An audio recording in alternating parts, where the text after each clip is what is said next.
The images that I posted were taken back in February of last year when I was assaulted by Tori Brixx'S. I was very hesitant to share my story because I knew that it came with me posting my face in the condition that I was in when I was hurt. My attorney has attempted to serve both Tori Brixx'S and Rich the Kid on multiple attempts. Tori's team was also notified of the legal action that I was taking. However, Monica Payne stated that she wanted to be left out of this ordeal considering Tori is her client. It has been a whole year from this incident and Tori has not taken any accountability or responsibility for all the harm that she's done to me physically. Even after she reached out to me and sent me multiple texts apologizing and also stating that she would cover my medical expenses. So Tori invites me to Vegas during Super Bowl weekend. I decide that I would go ahead and purchase my flight and meet her in Vegas. I arrive a little earlier than her. Shortly once she arrives, I notice that she is already on the phone. She seems upset and she is venting to Kiki, who is a hairstylist to Bia. She's venting to Kiki about the fact that she is upset that Bia happened to be in the same studio as Rich the Kid and didn't notify Tori, considering that she thought Bia was her friend. We walk over to the car as there's a driver waiting for us and he takes us to Rich. However, Tori still needed to make a few stops. She had a hair appointment and she also needed to go to CVS to buy a vaginal balance pill. Once she's done with her stops, we then head over to the Bellagio, which is where we were staying, to go get ready. As we're getting ready, we order some room service, and then towards the end, she decides that she wanted to take a piece of a pill that was a drug. It was not the vaginal balance pill. So then we head out and we go to the Maluma concert. From there, we go to dinner, which was at Poppy Steak. We then head over to another event, which was the Kendrick Lamar and Baby Keem concert. However, we didn't even make it to the event. We got there too late. So we just walked in, went to the restroom, and we went back to the Sprinter. Everyone's having a good time in the Sprinter. Rich is playing his new song with Kanye West. We're supposed to head to after hours. However, Rich decided that he wanted to go back to the hotel first. So once we head to the hotel, Rich and Tori walk upstairs to the room by themselves. Marshall, myself, and the photographer and two other women stayed in the casino area, and we were just kind of waiting. I start to notice a lot of time pass by and I text Tori. However, I didn't get a response from her. So then I tell Marshall, like, hey, I have a key to the room. Maybe we should just go upstairs and ask them if they're just gonna call it a night or if they're gonna actually go to after hours. Marshall accompanies me. When we get to the room, I notice that they had been fighting. Tori has a visible knot on her forehead.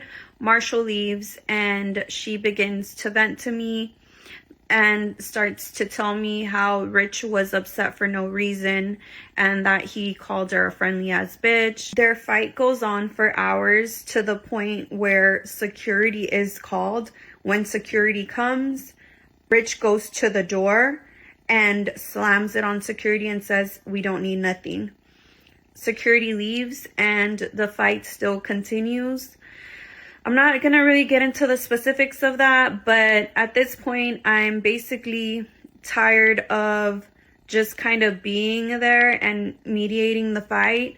I'm not getting too involved because when it comes to relationships, especially theirs, it's just too much drama and I just didn't want to be caught in the middle of it. But I just wanted to make sure that as a friend, no one really got hurt or got taken to jail. So I, at this point, am too tired and I decide that I'm going to grab my things and try to look for a different accommodation. Unfortunately, I wasn't able to seek another accommodation due to the fact that it was Super Bowl weekend. I then go and give Tori a call and ask her if the fight with Rich was over. She said fighting, you dumb bitch," and hangs up. At this point, I'm really confused and thrown because I have been nothing but a good friend. And even to the point when during her fight with Rich, she asked me to safe keep her jewelry and her digital camera, and I did it for her. The fact that, you know, she's like calling me these things and disrespecting me really threw me off. So I knew that it was because obviously she's drunk and she's high. So I gave it a moment, and then I finally walked back into the room, and I noticed that both of them are asleep at this point.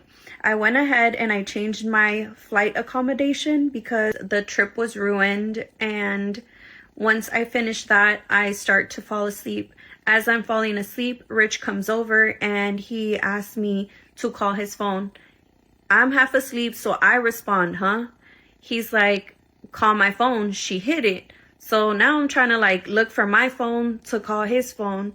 I'm still fully clothed, laying down with the covers, and she frantically wakes up, and Tori starts yelling, "What are you guys whispering about?" And, you know, I respond like, "He asked me to call his phone." And then she starts yelling, "You're trying to fuck my friend." Mind you, like, we're fully clothed, like it's nothing going on. So she's clearly just on one, and she starts to get more aggressive, and she starts to approach me. She's throwing things, and once she starts to approach me, it gets to a point where I tell her, like, you know, back the fuck up. So once I say back the fuck up, then she just proceeds to just punch me. She hits me so hard on my nose, blood just starts gushing out like everywhere. And that's when I'm like, "Stop, you've done enough." And I run over to the bathroom, and you could just hear Rich yelling like, "Oh, you're crazy. Like, this is why I'm not gonna marry you. Like, look what you did to your best friend." Whatever. At this point, I'm just trying to stop the blood. However, when they were fighting, they had broke the lock on the bathroom. So in order to stop her from coming in, because she started to follow me, I had to put my weight on the door. I just knew I had to get out of there. So I feel my face swelling up, and I knew that we had ice. So I grabbed the rag once I stopped the blood, and I went to grab ice. As I'm grabbing like the ice for my face, I just start to try to gather my things. Rich rushes out of there, grabs his stuff first, and just leaves me there alone with her. So now I'm left there alone with her. I'm trying to get out of there, and she remembers that she had given me her ring. So she asked for it back, and I said, "Listen, I'm not trying to take your stuff. I'm gonna give it to you, but just give me my space." So I'm trying to open my luggage. I clearly have to unlock it. I don't even get to open my luggage fully when she comes and she punches me again on the top of my head. And she's saying things like, "Oh, he doesn't even fuck with you. Like, you're dumb," whatever. At this point, I'm just trying to get away from her because clearly she keeps attacking me. So I finally get to my luggage, and I'm able to just like take her stuff out, put it on the little table, zip it up, and I'm trying to get out of there. As I'm trying to get out of the hotel room, she now starts tugging on my luggage and is not letting me go. She's like, "No, don't go, don't go." And I keep telling her like, "Hey, I'm gonna miss my flight. I'm gonna miss my flight." She's like, "It doesn't matter. I'll buy you another one. Like, I'll pay for it. It doesn't matter." I was like, "I don't need you to buy me one. I already bought one." So then she's like, "No, because if you leave, you'll never talk to me again." I finally get a chance to get out of there. I rush to the door. As I'm rushing to the door and about to exit, she comes and slams the door on me and hurts both of my shoulders.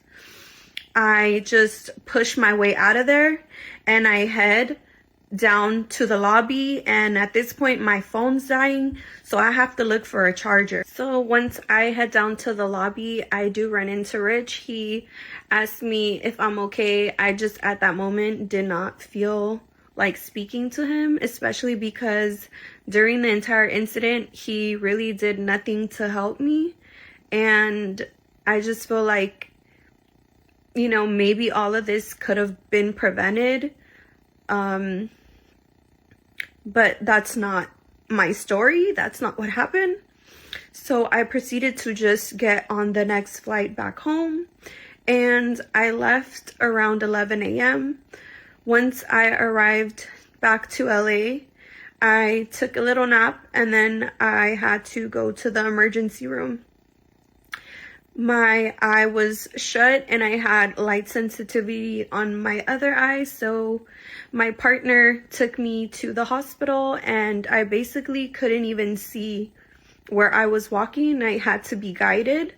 So that is the story of how I was assaulted by Tori Brixx and how she's neglected to take accountability.